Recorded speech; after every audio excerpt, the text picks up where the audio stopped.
Joining us now on the Deseret First Credit Union hotline, the 12-year voice of the USD Toreros, Jack Cronin. Jack, welcome to BYU Sports Nation. Thanks for sharing the love with us on Valentine's Day. No, I appreciate it, guys. Thank you very much. Bit of a rainy Valentine's Day here in San Diego for the Cougar fans who are coming here to the JCP tonight. Bit of a rainstorm here in Southern California, but thanks for having me. You know what? As much as it stinks that it's raining there, it's still San Diego, so I don't feel that bad for you. Fair enough. Jack, how do you anticipate this Torero team will bounce back from a wild and, in a lot of ways, frustrating loss at Pepperdine? Felt like USD had it won a couple of times, and then somehow the Waves snuck out of there. So how do you expect them to bounce back tonight? Yeah, it was tough Saturday in Malibu. It was maybe the toughest loss of the year because San Diego, they're trying to battle all the way back from being injured. You had two starters go out, major starters, Olin Carter, Isaiah Wright go out. They were 10-3. They went 5-5. They got everybody back. They beat LMU. And at Pepperdine, it was just like, okay, they were trying to get over that hump, trying to get back. They took a 3-point lead with like 8 seconds left, and then just a couple of fluky plays, offensive rebounds for the Waves, off missed free throws. You end up losing that game.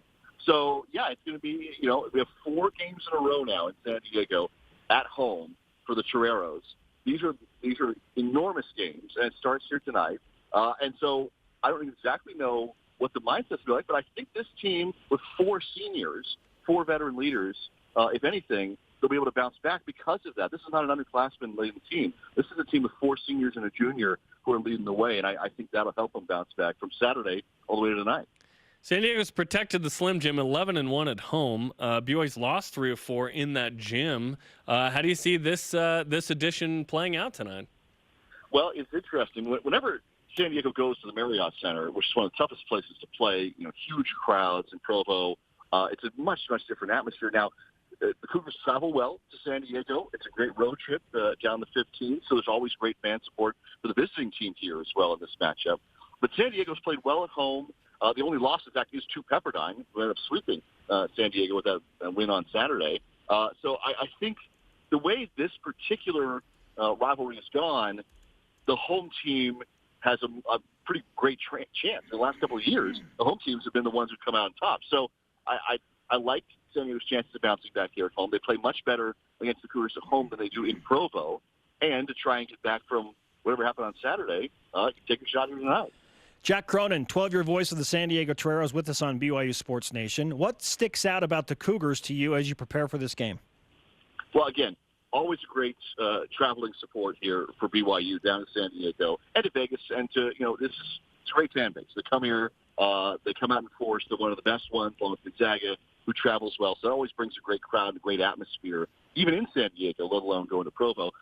Number 2 scoring offense in the conference behind Gonzaga, and Gonzaga's at historic levels. I mean, the Cougars, the Bulldogs, at their 20-year run in the NCAA tournament have never had an offense like they do this year for the number 3 team in the nation. And BYU is number 2 right behind them in the conference. So they always bring a great offense. It's always fun to watch. It's always part of the great rivalry. So I'm looking forward, as we always do, to play BYU because it's always fun. It's a fun game to call. It's a fun game to watch. It's a fun game to be a part of if you're a fan or a broadcaster. So that always sticks out about BYU. And so can San Diego put up some points on them? Again, 4 great seniors. BYU didn't have the great defensive numbers. But let's see what happens here tonight. 2 of the top forwards in the league will go head-to-head tonight. I'm looking forward to this matchup. Yoli Childs and Isaiah Pinheiro both could get a double-double just about any night. Similar players. Isaiah more of a guy that will come off the dribble and but can go in the post. What do you expect from that matchup? Yeah, it's going to be awesome to see Childs here. Again, like you said, these are both guys who are either number 1 or number 2 in rebounding, 2, 3, 4 in scoring in the conference, and play a similar position. I think the game's a little bit different. In that, Pinheiro is going to maybe pop out, hit the 3. He can create his own shot. He can, as you said, go off the dribble. He's a very diverse player in that he doesn't have one particular skill set. He's got a bunch, and he can hit from several different ways. And like I said, going back to that senior part of the game, there were times this year where San Diego's been down, or they haven't been shooting well, they've been behind, and Pinheiro's been the one who has taken over. If the shots aren't falling, he can drive inside. If he's got room outside, he can step back and he can hit the 3. So there's no one part of his game he relies on. He's a very, very diverse shooter and player, and that's what makes him fun to watch because you don't know how he's going to attack you night in and night out. It's been great to watch. Isaiah Wright has played all 40 minutes in 4 of the last 5 games for San Diego.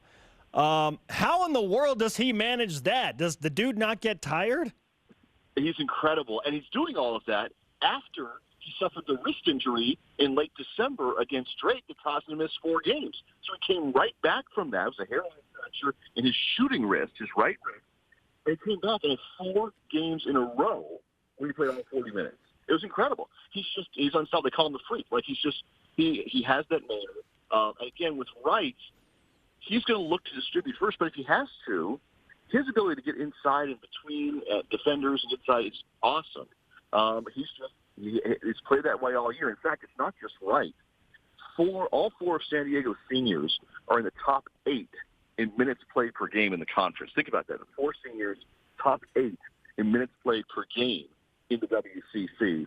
And Pinheiro himself had 2 games in a row where he played all 40 minutes. So it's just the way they've been wired, the way they've built to this senior campaign for him. USD is shooting 52% in the second half this season. Perhaps Isaiah Wright and his ability to stay in the game. Isaiah Pinheiro has played 40 minutes a couple of times as well. How does the second half just become this good shooting half for San Diego?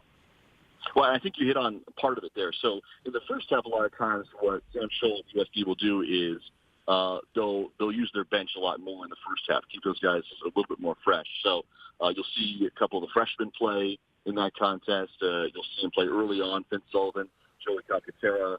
You'll see guys come off the bench, maybe they'll go 8 or 9 deep for USD. But once that second half hits, the fact you've got 4 seniors, you're going to rely on them. You're going to take them down the stretch. And that's part of it is that the way the rotations are set up, they're saved for these late game situations. And again, the fact that these are veterans, when the time comes where they have to turn it on, they have this year for the most part. So it's been great to watch. Jack Cronin, voice of the San Diego Toreros, with us on BYU Sports Nation. There is an absolute logjam in the middle of the West Coast Conference right now for the 3 through 7 spots. And that will translate eventually into a very big difference from either starting the West Coast Conference tournament in Las Vegas on a Thursday or Saturday. How do you see all of this playing out over the next few weeks? And it's going to be, you're right, that is, to me, now San Diego's number 1 storyline. Okay, how can you get in there in the West Coast Conference at the Orleans? How can you improve your seeding chances? Because the way that they restructured the tournament this year, think about this. The number 4 seed gets the double bye. So you're talking about going to Saturday as opposed to Thursday. But if you're the 7th seed, you've got to win 5 games in the tournament. If you're the 4th seed, you only have to win 3. It's impossible. It's not happening. Right. So the difference between 4 and 7 is incredible. But even so, I mean, BYU right now is the number 2 seed, and they've seemed to lock that down. But even number 2 is up for grabs with teams like San Francisco and St. Mary's. So for USD, they've got a battle because if you can get to 3 or 4, that your chances of going to the tournament are incredibly improved. Instead of that, you drop to 7, which is possible for everybody. Pepperdine, LMU, everybody involved here, everybody outside of Portland has a chance to get to number 7 or 4. Now you're thinking, okay, now I got to win 3 instead of 5. So for San Diego, that's the number 1 goal here, and that's why Pepperdine was such a big game. If they'd won that, okay, you're in a better spot for it. Now you've got 4 in a row at home, but 3 of them are against BYU, Gonzaga, and St. Mary's. So you've got to take a couple of these games. You want to make sure you're in the top 4 and try and grab that extra seed. Compelling stuff, Jack. We appreciate the time. Again, happy Valentine's Day. Enjoy the call tonight, and we'll see you in Vegas. All right. Thank you guys very much. Jack Cronin on the Deseret First Credit Union Hotline. Deseret First, your values, your timeline, your financial future.